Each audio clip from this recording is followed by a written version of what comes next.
Hi, welcome to Vegan to Go-Go. This is a vegan cooking show. My name is Jess, and today we're going to be making some big, soft, small pretzels. And these are excellent, and I would definitely suggest doing this with a group of people, maybe like you and your kids or you and your friends, because it's a lot of fun to make, and they're really, really tasty when they're done. So I am going to start out with some sugar and some salt, and I'm just dissolving this in some warm water, and the temperature on the water is about 110 degrees. I don't have a thermometer, so I just kind of gave it a little bit of my own finger test just to see if it was, warm. I just like to pretend like the yeast is having a bath, so you want to make it a nice warm bath. So we're just going to dissolve this in. You can use, I use brown sugar, you can use white sugar, whatever you've got. And as soon as that's dissolved, we're just going to sprinkle on our yeast, and we're going to let them bloom for just a few minutes. And so what you'll see as the yeast is blooming, the water will start to get cloudy, and also you'll notice some bubbles start to form. And so you want to make sure you do that, because if your yeast isn't good yeast, if it's dead, then it's not going to work in your pretzels. So we just want to go ahead and let this bloom for a minute or two.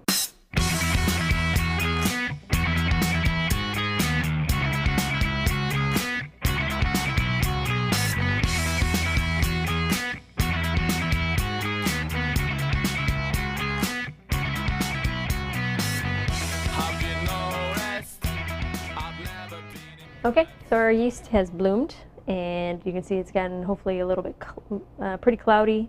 And so I'm going to add my flour, and I've got 4 cups of regular all-purpose flour. If you've got bread flour, you could probably do 3 cups of all-purpose and 1 cup bread. But you know what, all-purpose flour works fine, so you don't have to go out and find anything special. And so we're going to mix this up now. Even though that seems like a lot of flour, we may need to add more flour to this when we start kneading it out on our board. So we're just going to stir in these 4 cups.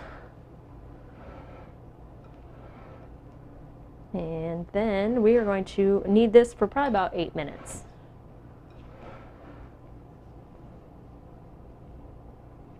Accusations like the press till you realize that you've dressed yourself in time. Because the man's needs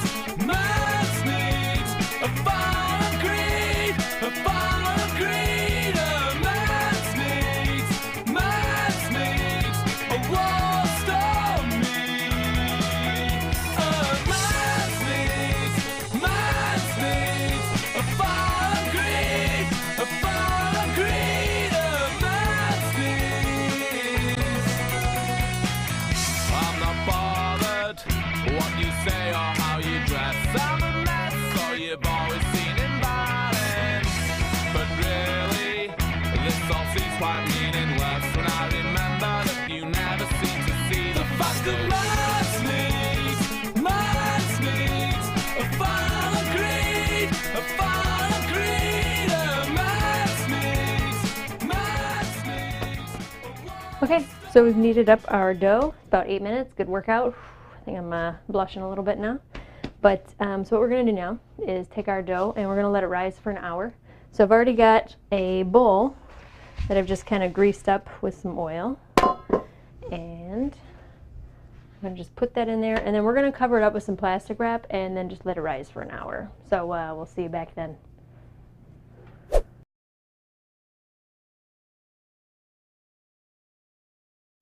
The dough has risen nicely, and so we are going to divide it up into 12 little sections. And you can see how much larger this has gotten. It's pretty. So we're going to divide this up into 12, and then we are going to start rolling these into our pretzels. And hopefully we'll do this decently. And these don't have to be exactly proportional. You can make bigger pretzels, smaller pretzels. You can make a bunch of smaller pretzels, and just 1, 2, 3, 4. Okay, yeah, you can make a bunch of smaller pretzels if you'd like. So you can do more than 12, but doing 12 makes some good size, nice soft pretzels, so that's what we're gonna do. And what I like to do is just work with one and leave the others resting in the bowl. And once we've rolled these out, they're actually going to rise again. So we're going to roll this into about 3 feet long, and it's going to be thin like a pencil. And so it should work fairly nicely for you, but this will take some time. So I'll do this first one. So yeah, give it a roll, and it will lengthen out nicely. And once we get it to that 3-foot length, now the other benefit of doing this kind of a pull and a squeeze method is that you remove some of the air bubbles that might get trapped, and you can make it more uniform. And again, we'll want these about pencil length or pencil width. You can see that didn't really take long at all. This dough is pretty easy to work with. And so this guy looks a little thin here. Alrighty. This one's almost done. It looks about good. So we're going to make this into our pretzel. And so you can do just a regular pretzel. You can add an extra little twist in your pretzel. Or you can take it, make it into a sort of a rope pretzel. And pretty much anything that you do with this is going to bake up really nicely. So I'm just going to do kind of a double twist in my pretzel.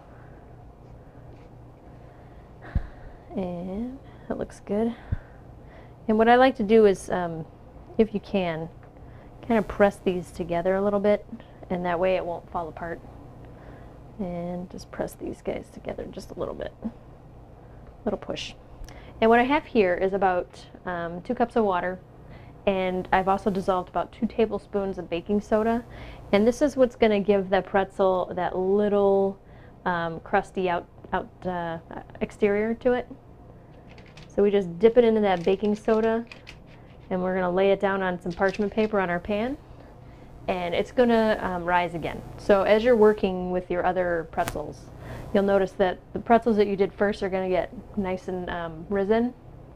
And so once you're done with the last pretzel, wait about 10 to 15 minutes before you put them in the oven, and then that way you can make sure that all the pretzels have at least risen for 15 minutes. So I'm just going to keep continuing with my pretzel making, and I guess I'll see you back in just a few minutes. We've finished making our pretzels, and so they've risen for a little while, so we're going to throw them into our oven. The oven's preheated at 450, and so they're going to go in for about 8 to 10 minutes, and I would check on them at about 8 minutes because they might bake up a little fast. So we're going to toss our pretzels in, and hopefully they will come up nice and golden brown. A little blast of heat.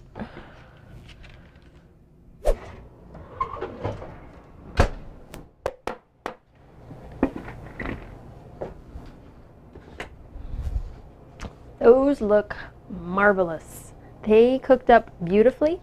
And so what you can do now, you can eat them plain, and they are absolutely great plain. But what you could do also is either use some water, which I've got here, or you can use some melted like Earth Balance, and just give them a sprinkle with salt, or you can put on some cinnamon sugar. I just have a little jar here, and they're really good with the cinnamon sugar. Just give it a little sprinkle. And they are done. So we are going to be enjoying these definitely, and I hope you will be too. So thanks for joining us at Vegan A Go Go. If you'd like to check out the recipe, you can do that at veganagogo.com. If you'd like to email us, you can do that at fans@veganagogo.com. So hope to see you next time, and enjoy your pretzels.